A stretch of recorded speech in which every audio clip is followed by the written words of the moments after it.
ગુજરાત યુનિવર્સિટીમાં આવેલી એનઆરઆઈ હોસ્ટેલમાં ગત શનિવારે નમાઝ કરી રહેલા 10થી 15 વિદેશી વિદ્યાર્થી પર 20થી 25 યુવકોના ટોળાએ હુમલો કર્યો.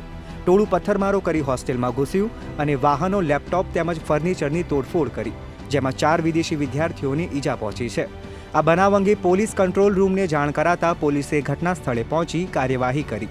પોલીસે સિક્યોરિટી ગાર્ડની ફરિયાદના આધારે ટોળા સામે ગુનો નોંધ્યો છે. બીજી તરફ આ ઘટનાના રાષ્ટ્રીય સ્તરે ઘેરા પ્રત્યાઘાત પડ્યા છે. અમદાવાદ સર્કિટ હાઉસમાં ગૃહ રાજ્યમંત્રી, ડીજીપી, પોલીસ કમિશનર અને ક્રાઇમ બ્રાન્ચના વડાની બેઠક મળી. રાજ્યના ગૃહ વિભાગે તપાસના આદેશ આપી આ મામલે રિપોર્ટ માંગ્યો છે. વિદેશ મંત્રાલયે પણ રાજ્ય સરકારને આ તોફાની તત્વો સામે પગલાં લેવા તાકીદ કરી, તો ચૂંટણી પંચે પણ રાજ્ય સરકાર પાસે રિપોર્ટ માંગ્યો છે. ઘટનાને લઈને એઆઈએમઆઈએમના વડા અસદુદ્દીન ઓવૈસીએ પીએમ મોદી અને અમિત શાહને ટેગ કરી નિશાન સાધ્યું હતું. તો વિદેશ મંત્રાલયના પ્રવક્તા રણધીર જયસ્વાલે પણ ટ્વીટ કરી ઘટનાનો ચિતાર આપ્યો.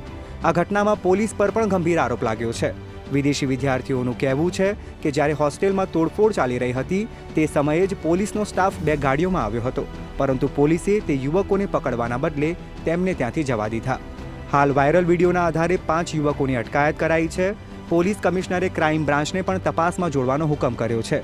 મહત્વનું છે કે આ હુમલામાં કુલ 4 વિદ્યાર્થીઓને ઈજા પહોંચી હતી, જેમાંથી 2 વિદ્યાર્થીઓને હોસ્પિટલમાં સારવાર આપ્યા બાદ રજા આપવામાં આવી છે. હુમલાની આ ઘટના બાદ વિદેશી વિદ્યાર્થીઓને બીજી હોસ્ટેલમાં ટ્રાન્સફર કરાયા છે. ત્યારે ચૂંટણી પહેલા આંતરરાષ્ટ્રીય ક્ષેત્રે ગુજરાતની છબી ન ખરડાય અને આ સમગ્ર મામલો રાજકીય સ્વરૂપ ધારણ ન કરે તે માટે સરકાર પણ દોડતી થઈ છે.